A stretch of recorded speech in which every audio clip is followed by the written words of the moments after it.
सोनापुर गांव में सुरजीत रहता था। उसकी पत्नी का नाम रेखा था। सुरजीत बहुत ही गरीब था। वह रोज मजदूरी करने जाता था और शाम को आते समय सब्जी, खाने का सामान आदि लेकर आता था। उसके 2 बच्चे थे, राजन और नीलम। रेखा उनको पढ़ने भेजती है। जाओ तुम दोनों लोग पढ़ने के लिए। मैंने सुना है कि पढ़ाई लिखाई करने से आगे बढ़ने का मौका मिलता है। देखना, एक दिन तुम दोनों जरूर अमीर बनोगे। हाँ। राजन और नीलम दोनों ही पढ़ने में बहुत तेज हैं, लेकिन एक परेशानी यह है कि वे फीस नहीं भर पाते। सुरजीत को रोज काम नहीं मिलता। सुरजीत शाम को खाली हाथ घर लौटता है और उदास होकर किनारे बैठ जाता है। आज भी काम नहीं मिला।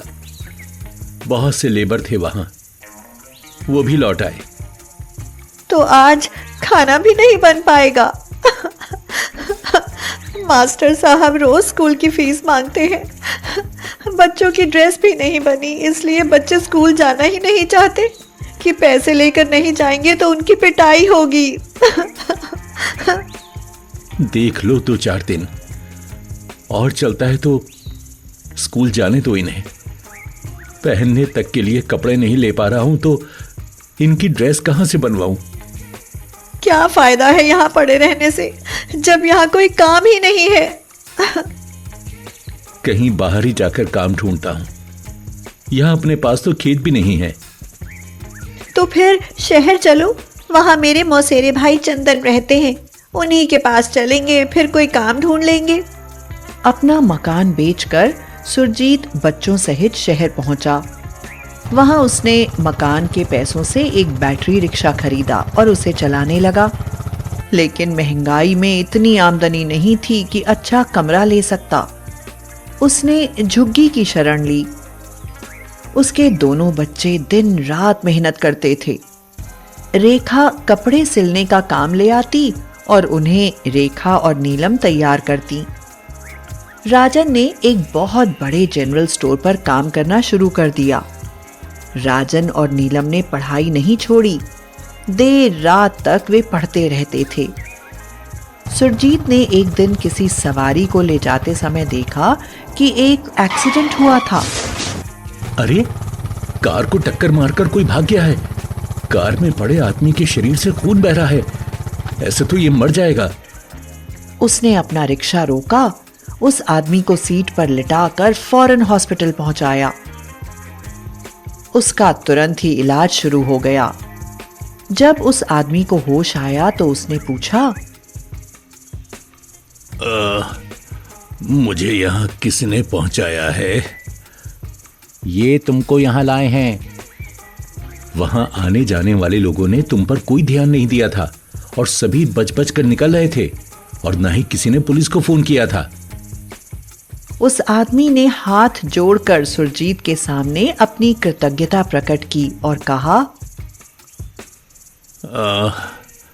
मैं ठीक हो जाऊं तो इसका बदला जरूर चुकाऊंगा। मुझसे आकर मिलना। ठीक है, लेकिन मैंने कोई सौदा थोड़ी किया है जो उस एहसान का बदला लूंगा।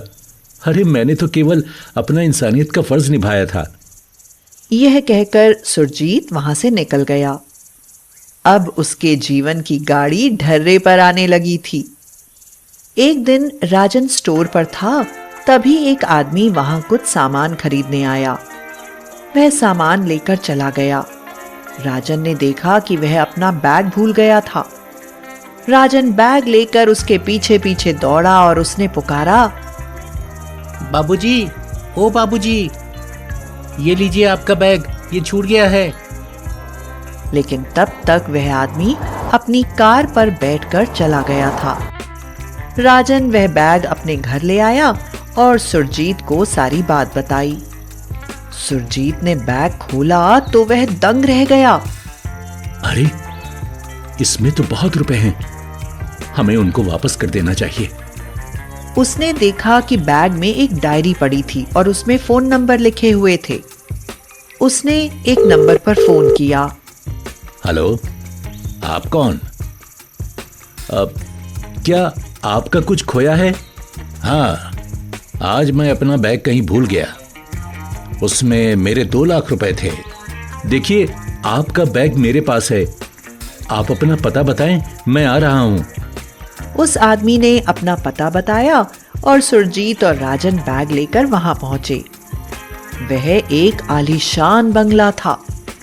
हिचकिचाते हुए वे अंदर पहुंचे तो सामने जो आदमी बैठा था उसे देखकर सुरजीत चौंक पड़ा। सुरजीत को देखकर वह आदमी भी चौंका। फिर उसने कहा, रुक क्यों गए? आओ, मेरा नाम सुरेंद्र है। तुम वही हो ना जिसने मेरी जान बचाई थी? हाँ, और ये मेरा बेटा है।